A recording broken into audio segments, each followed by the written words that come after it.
what's going on, everybody? It's ETAPRIME back here again. Today we're going to be taking a look at a brand new handheld from Powkiddy known as the RK2023. So I've actually had my eye on this for a little while, and they kind of did a sneak release. There were a few leaked images online before this went up for sale, but I just kind of popped up over on their website, and I figured I'd go ahead and pick one up and take a look at it. Now, if you're familiar with Powkiddy, you know they've had a few flops in the past, but I think that the RK2023 is actually a really great handheld, especially given the price here. With no expansion card, this is coming in at $75, and basically what you're going to get is the handheld and a 16GB micro SD to run the operating system from. I personally do like the layout here. It definitely gives off kind of a smaller PS Vita vibe, minus some of the extra features that we have on the Vita, but we've got dual analog sticks, shoulder buttons, triggers, and a 3.5-inch IPS 4:3 aspect ratio display that is actually one of the best little displays that we've seen in these 4:3 aspect ratio handhelds so far. It gets pretty bright, and in this video I've only got it set to around 65% brightness, and I think this is plenty even with the bright lights I have here behind me.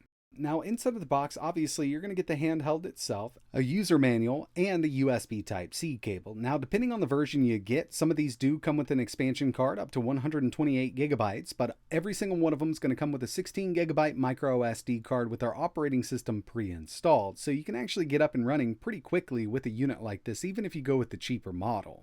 And when it comes to color options, they're offering two different variants. Obviously, we've got that white and black, the one we're going to be taking a look at in this video, but they also offer a black and blue, which I think looks equally as good. Some people might choose this over the white version. Taking a look at the overall layout, over here on the left-hand side, we've got our select button, D-pad, and our analog stick. Now, the D-pad has those rounded corners. Some people don't like them, but I've tested some fighting games with it, and it works out really well. We'll take a look at a little bit of D-pad testing by the end of the video, but moving over to the right-hand side, we've got our other analog stick. And when it comes to I/O, down here at the very bottom, we've got two USB Type-C ports. One of these is going to be used for charging the internal battery. The other one is OTG. Right in the middle, we've got a 3.5mm audio jack and dual micro SD card slots, plus dual stereo speakers, and this thing can get pretty loud. And finally, around top here, we've got our shoulder buttons, our trigger buttons, a reset button, power button, volume rocker, and a mini HDMI out port, so you can connect this to a larger display quite easily.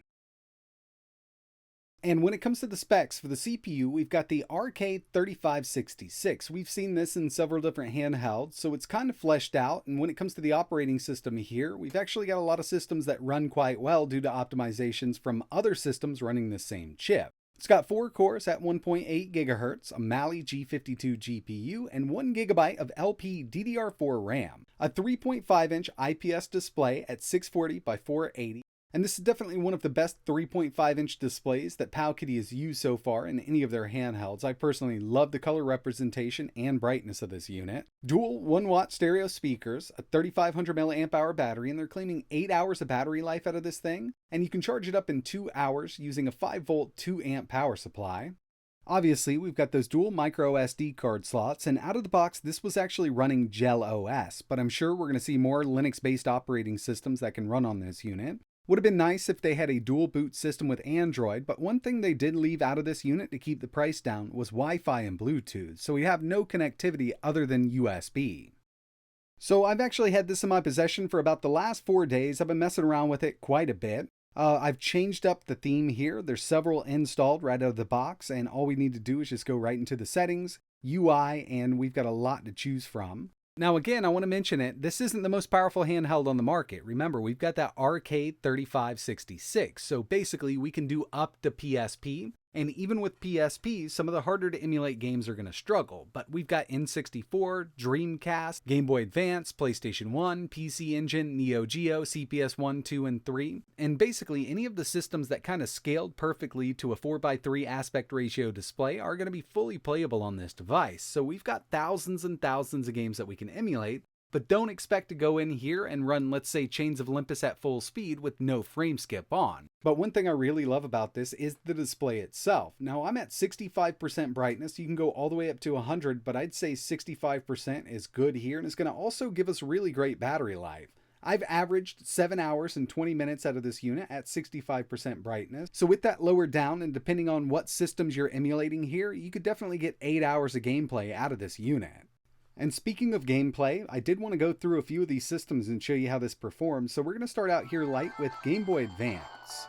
So yeah, this is one of those systems that does scale very well to this 4:3 aspect ratio display. And while the GBA wasn't quite 4:3, we've got those bezels on the top and bottom, as you can see, which do make up for it.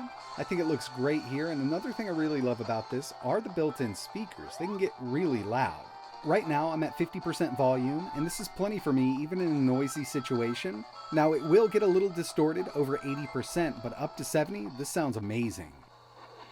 Next up, N64 with Diddy Kong Racing. The RK3566 has definitely come a long way with emulation in the past year or so. Like I mentioned, we've got a lot of handhelds on the market with this chip, and that's actually really awesome because a lot of the optimizations that have gone into different emulators for those systems or those handhelds can be transferred over to these new handhelds because we've got the same chipset.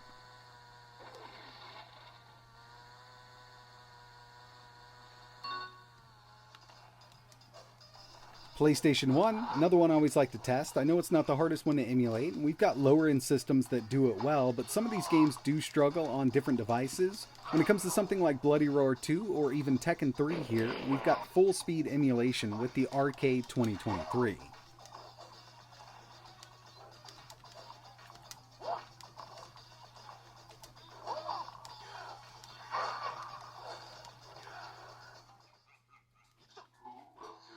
Taking a look at some Dreamcast, and while we're here, I figured we'd go ahead and do a little bit of D-pad testing. While this isn't the best D-pad that I've seen in a handheld, it does work out for fighting games and platformers. It's not as bad as I thought it would be. I'm not a huge fan of the shape here, but pulling off these special moves in something like Marvel vs. Capcom 2 does work out.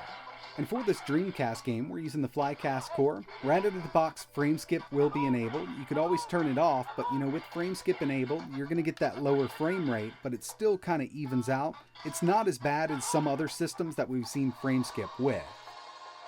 And finally here, I wanted to show off a little bit of PSP emulation using the standalone version of PPSSPP.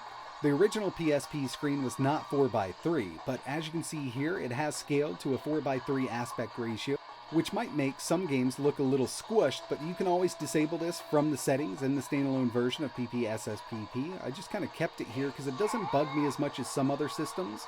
It's really not as bad on this smaller 4:3 aspect ratio display.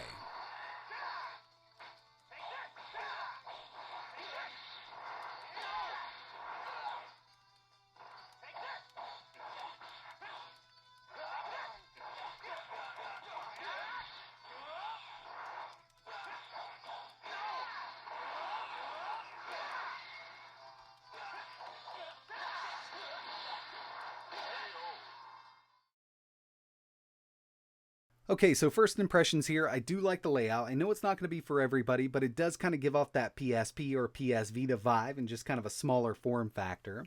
Now, this isn't for anybody who's already got a device with the RK3566. You're not going to get any better performance on this device than you do with those. But if you do like the layout here, the brighter screen than some of the other ones on the market right now, then this could definitely be for you. It does make it one of the more affordable devices on the market when you compare it to others with this same kind of chipset, but it is lacking Wi-Fi and Bluetooth. Now we've got mini HDMI up top, and you can always plug this into a larger display, but you will have to connect controllers with USB, or you use the built-in controller on the device itself.